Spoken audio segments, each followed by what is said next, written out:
Welcome back, everybody. This is Chad with Iraq Veteran 8888, and today we're going to answer the question, what is the real deal with 224 Valkyrie? A lot of people have been talking, about it over the past year, just about since it was announced, and there's a lot of good information on the internet, there's a lot of bad information on the internet, and I've been doing a ton of testing with this caliber in a couple of different platforms, and we're going to talk a little bit more about it as we go. But for starters, I'm going to take some shots from about 300 yards out to 5, and we're going to see what happens here. Now, these are some 90 grain match hand loads that I cooked up, so we're going to see what happens. All right, you ready, Eric? Send it, man. I'm going to go for the coyote. The coyote. Why does that coyote have to be the subject of our scorn and contempt? All right, I'm going to hold 4 minutes and just go center mass here and see what happens. Go, man.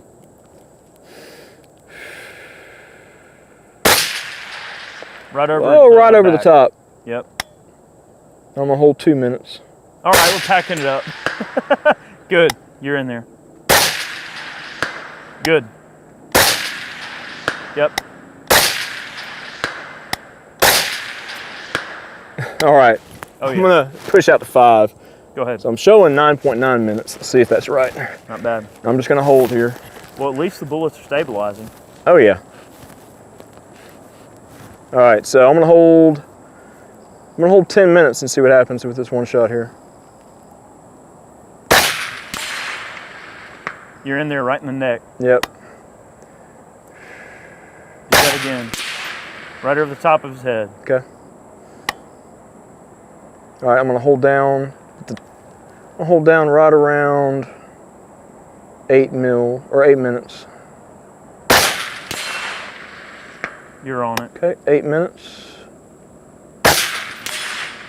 Keep doing that. I'm out of ammo with this 10-shot mag. Anyways, guys, like I said, this is Chad with Iraq Veteran 88, and earlier this year we got in one of the CMMG 1-in-7 twist Valkyries to try out, and we had all the factory ammunition, and we went out and grouped and chronographed all the stuff, and we had some strange results. Some of the ammo was pretty hot, like way over the listed velocity out of a 24-inch barrel, which is what federal specified for this caliber. And we weren't really seeing the accuracy that we had heard, about from the caliber. So we kind of hung it up for a little while, trying to figure out what was going on. We got another rifle in, and it was exhibiting the same problems. So we were looking at the reamer depth, basically the free bore of the projectile until it reaches the lands and grabs onto them and stabilizes that projectile going down the barrel, and then also the twist rates. So this is actually a pretty fast twist barrel. This is a 1 in 6.5 twist barrel from Excalibur. This is a stainless steel barrel that's cryogenically treated. It's got thermal fluting. It's 22 inches long, and it has been fantastic for these heavy grain pills. I've done a ton of accuracy testing with this barrel, with the factory ammunition, and also developed some hand loads using Dan Newberry's optimal charge weight test. And I've got this thing shooting sub-minute. And for me, with an AR, sub-minute accuracy out of an AR, or even 1 minute accuracy out of an AR is plenty.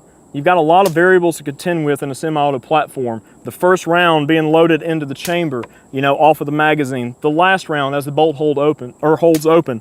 All those variables come into play when you're talking about the accuracy between an AR and something like a precision rifle, like a bolt action. I think a lot of people have expectations for this platform and this caliber that are a little bit unwarranted, in my opinion. But anyways, guys, I'll share some data down in the description box below. There's going to be a link to a Google Docs page with pretty much everything that I've collected thus far. And this load is actually one that I cooked up. It's using federal brass with CCI primers, the 90 grain Sierra Matchking bullets. These are the newer ones that are tipped. They've got the higher BC of 563, which is extremely impressive for an AR size platform. To stick a bullet in there with that high a BC, I mean, you can see how fast those things get down range, and they do carry a lot of energy. But I'm gonna take a few more shots, and I'm gonna turn it over to a special guest of ours. Remington Little's hanging out with us, and he wanted to get behind this thing and shoot a little bit. But give you a little rundown on this rig real fast. It's nothing special, guys. I mean, most of these parts I had laying around the house, and I just threw this thing together. I mean, as we say before, The barrel is kind of the heart of accuracy in an AR-15, but there's a few other things that we did to this rig to really squeeze out the accuracy and the consistency that we wanted to see. But this is a standard A2 buttstock, nothing special. I went down to the local shop and just picked one of these up. BCM grip, Anderson lower receiver, and this is, I think, an Arrow upper, about $40. BCM M-Lock rail, which is super nice. I just love these 15-inch rails. And on this particular setup, we did lap the upper receiver. I was a little skeptical as to what the benefit would be to that process, but if you think about a bolt action and truing up the receiver to the barrel mating surface and getting everything nice and square and concentric with one another, it's the same idea. You're basically just shaving that front of the receiver down where it mates up with the barrel extension and getting 100% contact there. And I did notice a vast improvement in the consistency of the groups. I went out and I shot 25 rounds after we did that, and basically 5 fouling shots and then 4 groups for record, 1 right after each other, and I didn't even go over a minute. I mean, the group sizes were below 0.8 if I remember correctly. Fantastic results from that, and I swear every AR that we put together from now on is going to have a lapped upper receiver just to minimize the variables. There's really no reason not to do it. No, man. I mean, it's a very simple process, and we'll show you guys that in a future video as well down in the shop there. But on this particular setup, I am running a Superlative Arms piston kit, and I'm running this thing in the restrictive gas mode. I had heard that the bleed off mode was actually quieter with a suppressor, but in my test with the B&K 2209, I found that that's not the case. The restrictive mode actually is quieter at the ear than DI. And if you think about it, you know, you don't have gas coming back into the action and coming out of the ejection port like you would on a DI system. And it's very, very comfortable to shoot. Nice low tone out of this can up here. And this is actually something a little special. It's actually a prototype can from RMS2 suppressors. And it's called the Hope High. You guys will be seeing some more about it in a while, but this uses some old school technology from Joe Gaddini. So you got the Omega baffle in this thing. So 20-year-old technology that's still kicking butt today. I just love it. But we're running an Atlas bipod up front, and I've got a Geisley, a National Match trigger in this thing, and I've got a small little anti-cant device from Knight's Armament that I dropped on the back of this thing, and a little BCM charging handle. And on top, we've got a Vortex Razor optic. This is a 4.5 to 27. This is kind of a swing optic that we put on precision guns just to try to get the most accuracy potential out of it, to get that magnification up there and shoot tiny groups and just see what's really going on. But without further ado, I'm gonna take some shots at some other ranges, and we're gonna take this thing out to 800. Man, the way you're talking about all that cryogenically treated mess, man, makes me think of like the bullets are gonna warp like on Star Trek. I mean, like, you know, you're just gonna warp it from the gun to the target and it doesn't even fly through the air. Yeah, maybe. But one of the big things with cryo-treated barrels that I've seen in doing chrono work is that you do get a noticeable velocity increase going from a standard like stainless steel barrel that even might be like hand lapped and everything and just finely finished inside the bore. With a cryo-treated barrel, I've noticed velocity increases like in a Remington 700s of about 60 to 80 feet per second out of a 20-inch barrel. Just comparing basically apples to apples. So the barrel is quite impressive. I've never really dealt with Excalibur before, and I'm getting on about 13 or 1400 rounds down the barrel here, and you know, I've heard some of the barrel life estimates on 224 is not really all that great, maybe a couple thousand rounds before you really start seeing accuracy degradation. But I mean, so far I haven't really seen anything that would warrant any sort of worry or needing a barrel replacement, but as we shoot this gun more, we'll report back. And I also am going to be picking up a 1-in-6 twist barrel to test as well. That's about the fastest thing that's available for the caliber currently, and we're going to see how it does. And speaking of the twist rate, one of the other things that I noticed with that particular 1-in-6.5 is it shoots the 60 grain nozzlers exceptionally well. You wouldn't think that they would stabilize real well out of a fast twist like that, but man, they are money out of this thing. It's just so awesome. But enough talking. Yeah, you guys have heard enough of my mouth here. So I'm just gonna, I guess I'll just hold Eric over these targets. Maybe yeah, man, do your thing. A couple of things that I'll mention. Yeah, because you've shot it some too. I've shot it some too. One thing I'll mention too is the time of flight is stupid fast. It's a really fast round. It gets down there good. Go ahead. No, you're good. Go ahead. I'm gonna go ahead and dial up so I got a good consistent point of aim. But you know, it's a fast round. It gets down there really fast. And then two, I mean, it is a very hot powder charge. It is. And when you get into a large powder charge that is such a fast burning powder and such a small bore gun, you are going to get an appreciable amount of throat wear sooner than later. So I would be really curious to see what the true longevity is of these barrels. For sure.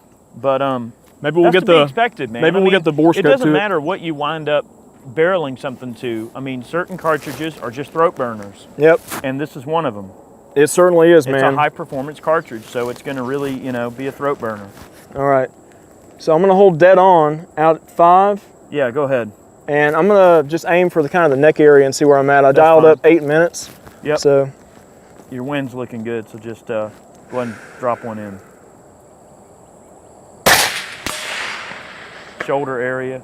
Okay. His left, our right. I see it. I'm going to hold over for wind just a tiny bit. Yep. It's probably drifting. You adjust your scope. Again. Yeah, about center mass. You're favoring the left side of the target. I see that. I'm going to shoot one more shot and then I'll move over again here. Okay.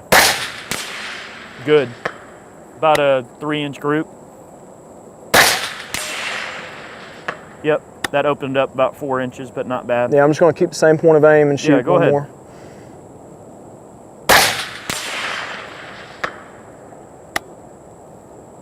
Maybe a couple more. Oh. Oh no! The wind must have died down a little bit. Yep. All right, I'm going to go for a headshot here.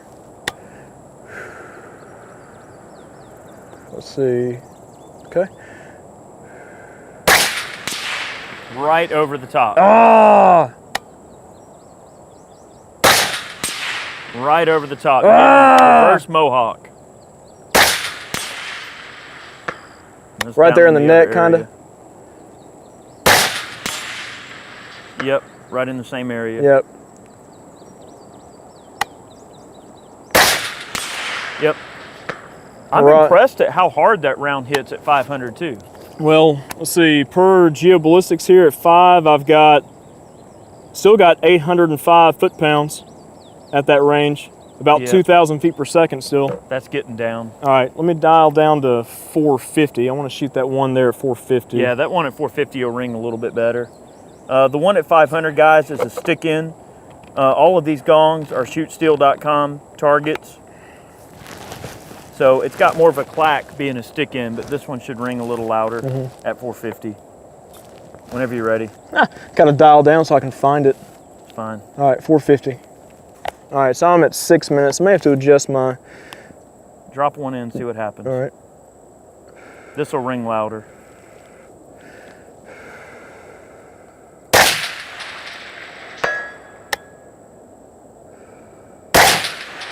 Keep doing that. Yep.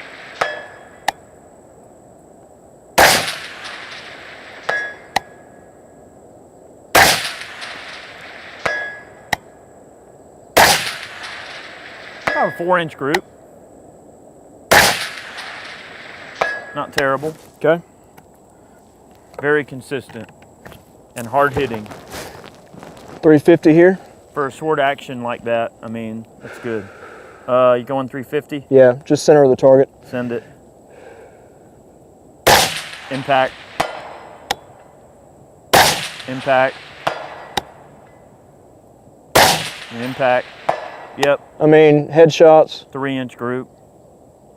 Yeah, let's see, headshots here. Good. Right over the top. Right over the top. Right over the top. Dadgummit. Right over the top. Again. No! I guess we're going to have to get Remington behind this gun. We need to get a good shooter. I'm tired of shooting. I've shot it a lot. Let's get Remington behind this thing and send some rounds down here to 500, and then we're gonna shoot this thing out to 8, add some half-size D28s as well, and see what we can do.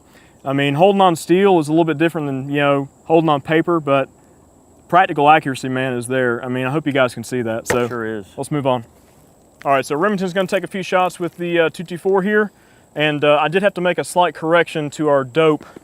I remember the other day when I was shooting it, it was shooting about 1 inch high at 100 yards for the 0, so I corrected for that, and looks like we're right on point.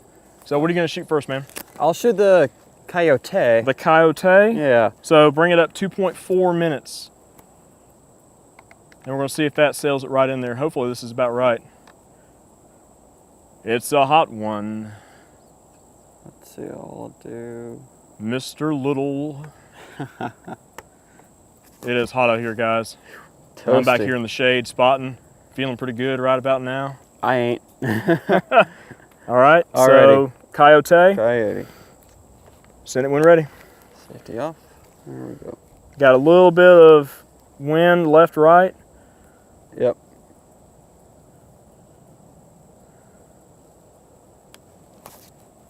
There we go. Might help to have one in the tube, huh? Oh yeah.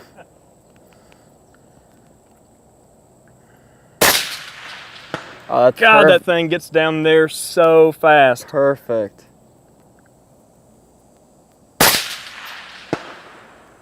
Keep doing that, Yeah, that wind is pushing a little bit, but not bad. man. Crazy how fast that thing is.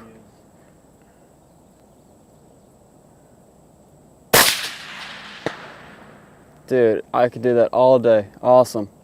Light recoil, I mean, Yeah. Talk about an upgrade for AR. Let's try 350. okay. So 350, you're looking at 3.7. Seems like this dope is spot on for the most part. We'll see what it does at long range. Yeah. That HD sure is nice, the optic. Oh, for sure. Send it when ready. Yep.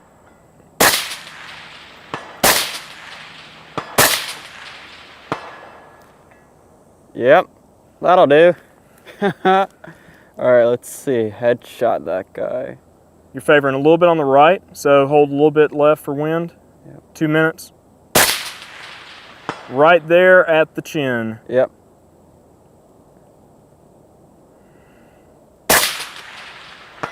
Yeah. Now that target he's aiming at, guys, is a 4-inch square basically on top of that half-size D28 there. So at that range, it's just slightly over about a minute size target. You're gonna go up to 450? Yep. All right, so 450, 6.7. Seems to be tracking pretty good. It does. And guys, you know, I've heard some people talk about some of the problems with the caliber. I've noticed in reloading, the primer pockets are starting to open up a little bit. You know, and I've loaded this ammo. This is the 3rd loading on this particular lot of brass.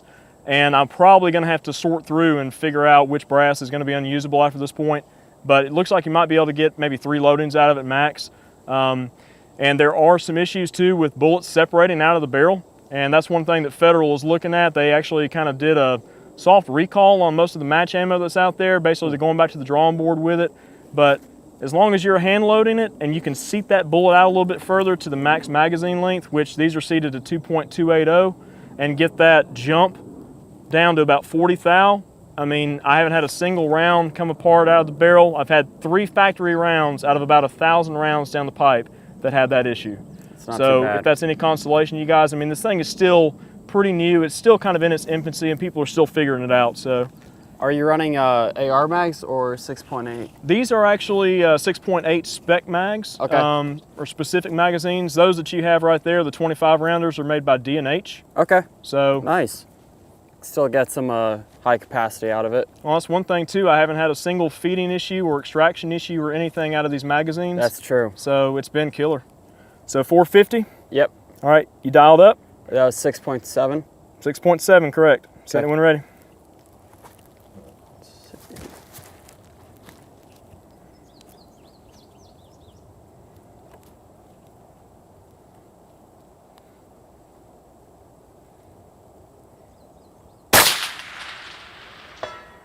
You're hitting the bolt, so keep whatever point of aim Alright. you're at and run it. Yep, keep doing that.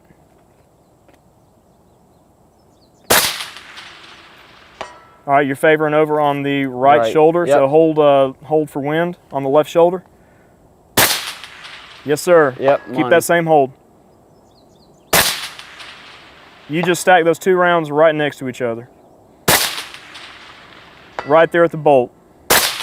Dude. Now you pulled that one a little low. Yep, I see that one. Man, that's a nice trigger in it too. I like that. Geisley National Match. Good stuff. 500? How's that sound? 500, 8.3. And that's what I saw earlier. I was about 8 minutes. I was just holding. Okay. So try 8.3. On the left for wind. Yep. Whew. Hot. Alrighty. All right, send it when you're ready, and then we'll move out to 8, and you can take the first few shots. All right.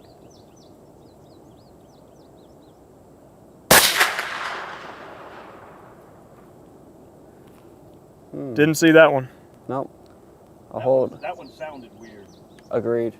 Let's check that thing out check real it out. quick. Yeah, check the barrel. Yeah, I was thinking Remington didn't hit the target. What? Obviously wrong. That's the first round that is separated in my hand loads. What bullet are you shooting out of that? Those are the 90 grain Sierras, Matchkings. I almost wonder if maybe their jackets are a little too thin. Might be. To go to a little bit thicker jacket. Hopefully that's something that they'll remedy. It happened on camera. It did. There it is. It is what it is, guys. All right. All right. You ready? Yeah, send it. Okay. There you go. Yeah.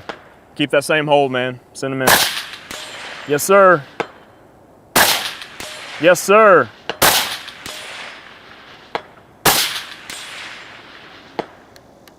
Now you're getting a little too crazy now. You had 3 shots within a couple of inches. Hey man, that's awesome. Well, it is an AR, you know. It's always going to throw some weird shots here and there. That's okay.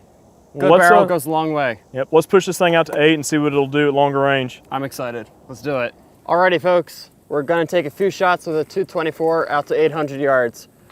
Holding 19.7 mils for elevation. Minutes. Minutes, sorry. Minutes for elevation, and then I'm gonna be holding 3 for wind. We'll see what happens. 800 yards. I watched the first round take out the camera. Don't say that. Don't jinx me.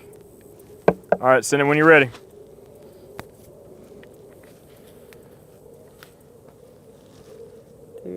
Do.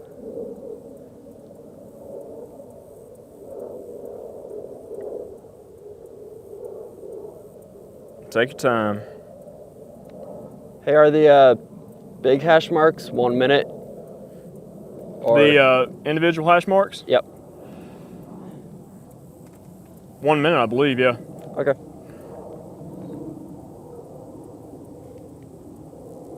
Had to think about it for a sec. All right, are you aiming for the half-size D28 on the right? Yep. All right, so you hit, the elevation was perfect, but you hit like 3 feet to the left. Okay. Don't hold for wind then. Yeah. I'll hold less wind. Well, the wind's blowing opposite direction this way. It's crazy.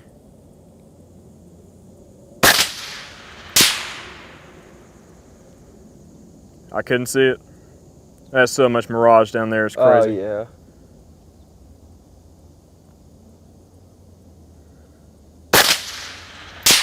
Oh, that All right, was right so above. you were right over the top of the gong, slightly left by about 6 minutes.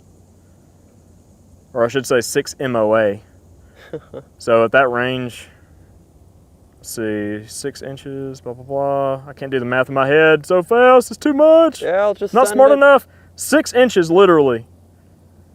Like to the left and slightly high. All right, I was holding there, so I'll do the second hash. It's so hard, like going from minutes to mils and back and forth. Yep. I'm not good at that. All right, that was the same place. Can you see your impacts at all? I can see the splash, but the mirage is super thick. Okay, so you're over the top of the gong, Okay. like where the black mark is. You're over the top of the gong about a foot, and you're to the left still about 6 inches. So just hold down like low right on the off of the plate there in the dirt, and sail one in and see what happens. You're still hitting the same place, like high left. Interesting.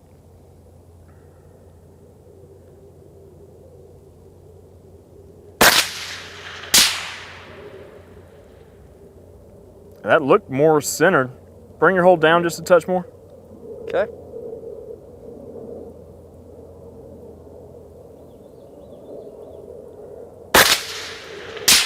Right over the top.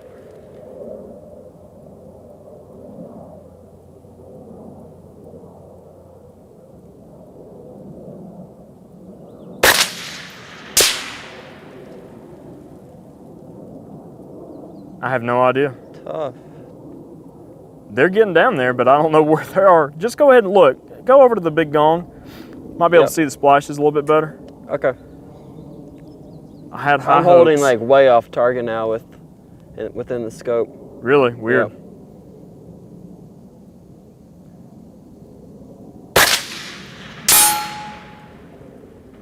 That was an impact, but I can't tell where. I think it was on the right side, but I can't see where. Shoot a group.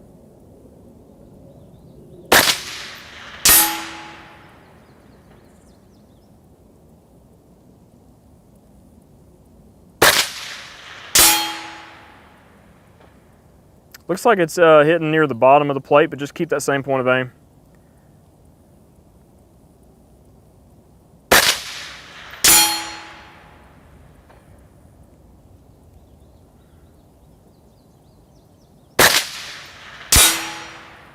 I see your group. Okay, keep going.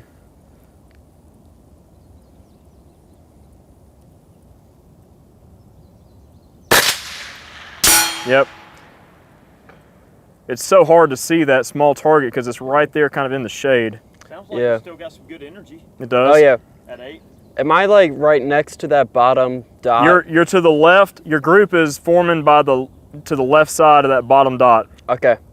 I am holding, so right underneath the top left dot, that's where I'm putting the third hash mark, and just putting it right in the corner on the right-hand quadrant within the scope. Okay.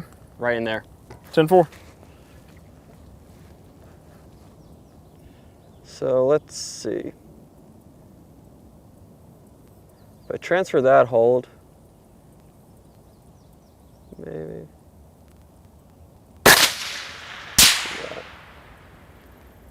I couldn't see where that shot was. Are you trying to aim at a different target there? I thought about it for a hot sec, but I went back to it. Just keep that same hold. Just sail some more rounds in there to see what happens.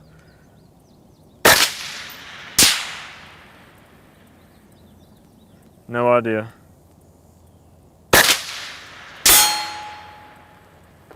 Yeah. Takes a minute for it to come back.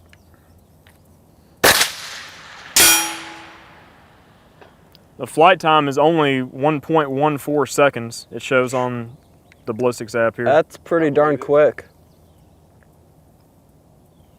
All right. Oh. That was another one that's separated. I think they'll get all this stuff figured out, but we wanted to bring this rifle out and just see what would happen, but literally we turn the cameras on and then I've got bullets that start separating. But honestly, I think that powder that I'm using, the 2000 MR, I don't think it's very temperature stable, and I think we're getting some pretty hot velocities. I was already near the top end of the spectrum as the load data anyways. That's where I found the best accuracy. But I think I'm running a little bit hot today because it is a scorcher here. So this is all kind of R&D, guys. You know, this is just bringing you along for the ride. I mean, that group that you shot on the plate, once you got your hold, I mean, it doesn't look like it's over maybe 8 inches. Yeah. So, I mean, that's holding true with MOA capabilities of that particular barrel and the caliber. So just a few quirks to work out, but I really do believe in the caliber. Yeah, absolutely. Like once the bullet gets figured out, I think it's just going to be a very capable rifle setup. A lot of energy. And you should have a few rounds left over. Just go ahead and finish them up, and hopefully we won't have any more separations there with the projectile. Yep. Safety. There we go.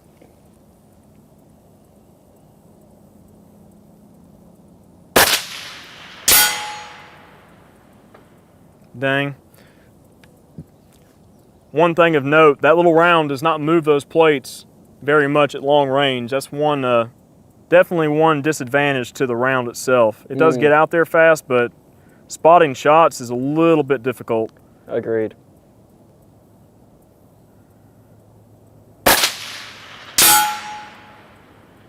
Man, they're all just hanging out down there in the bottom quadrant of the plate, slightly left, but I mean, it's... Not bad at all. No, not at all.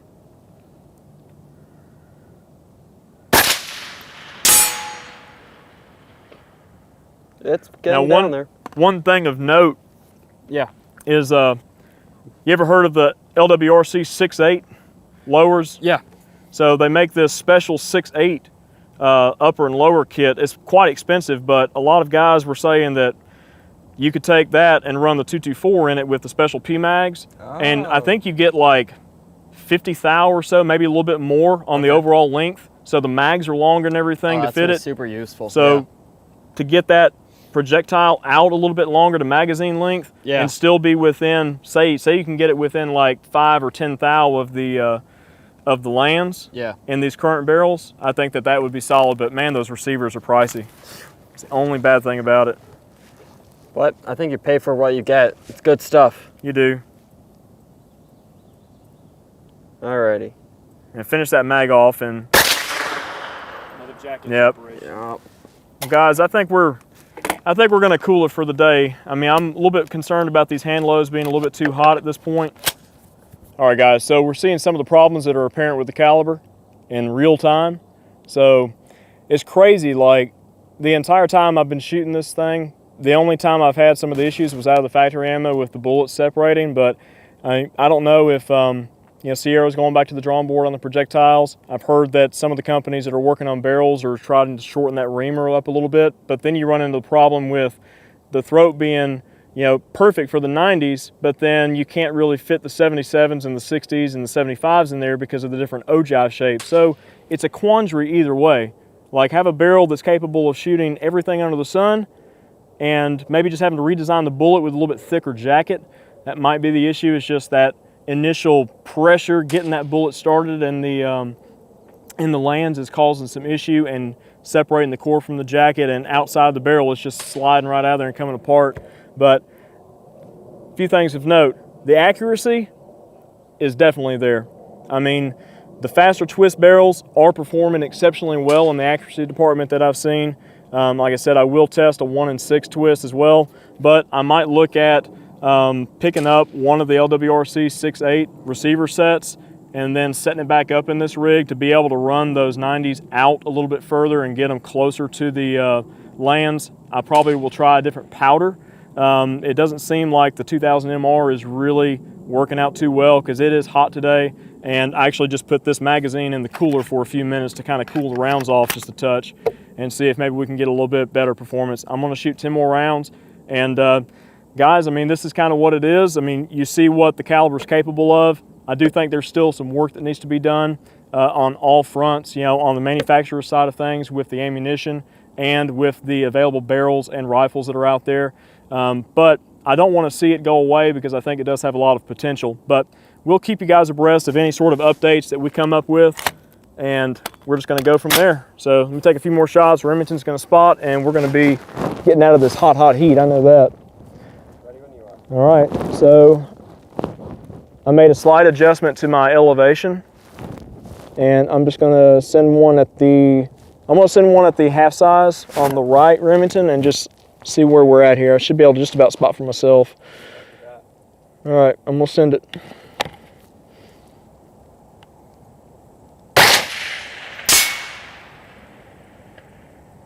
That sounded like an impact to me. I didn't see it. That looked like it was slightly high. Yep, all right. Yep, high but center. All right.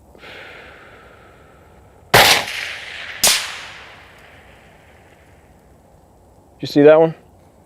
Nope. It's All off right. of the Mirage today. All right, I'm going to move over to the 22, and I'm just going to keep that same hold a little bit low and see. It's just a little bit wider target. Yeah. Hopefully I won't contaminate your group down there, but they can see it better than I can. All right, go right ahead, man. Yep, right in the group. Oh, right in yours? Yep. Okay. I'm going to move up. All right, so I'm going to hold dead center at the bottom end of the plate here. And they should print slightly up, like around that top left dot. Okay.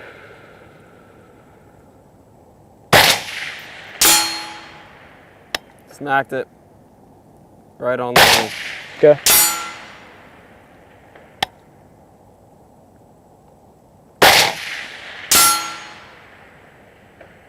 Keep it up.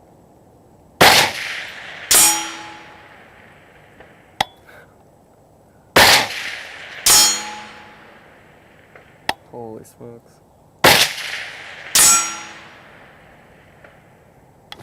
I mean, I might be all in there, guys. I cannot see it. The mirage is insane. But like I said, I mean, what you see is kind of what you get. I've done a lot of work with this caliber so far, and I really do believe in its potential. I think it came to market a little bit too soon, perhaps, without a lot of the testing that may have been necessary. It's just when you see something new come out and then you see everybody having issues with it, it kind of raises a red flag, you know. But like I said, I think Federal's got a really good thing going on with the caliber. I think the idea is sound. Will it replace 6.5 Creedmoor? I don't think so. Will it perform well on a bolt action? Yes, I think it will, but if I was going to build a bolt gun, I probably would just build a 6.5 if I was looking for that, you know, high accuracy potential and just the high BC bullets that you can run in a 6.5.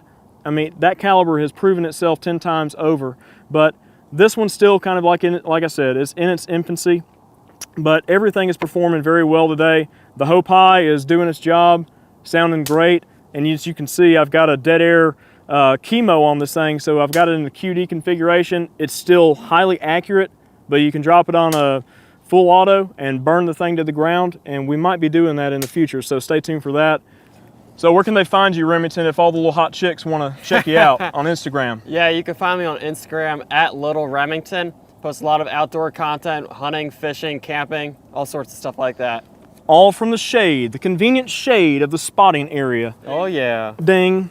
But anyways, guys, take care. Hope you enjoyed the video, and I hope that you got some information from this video if you're looking into the caliber, and hope that I can point you in the right direction. And you know, we'll continue to put out data as we collect it, and be tuned in. We'll probably put out some more videos as some upgrades to the caliber or the platforms come out. So until next time, guys, see you soon.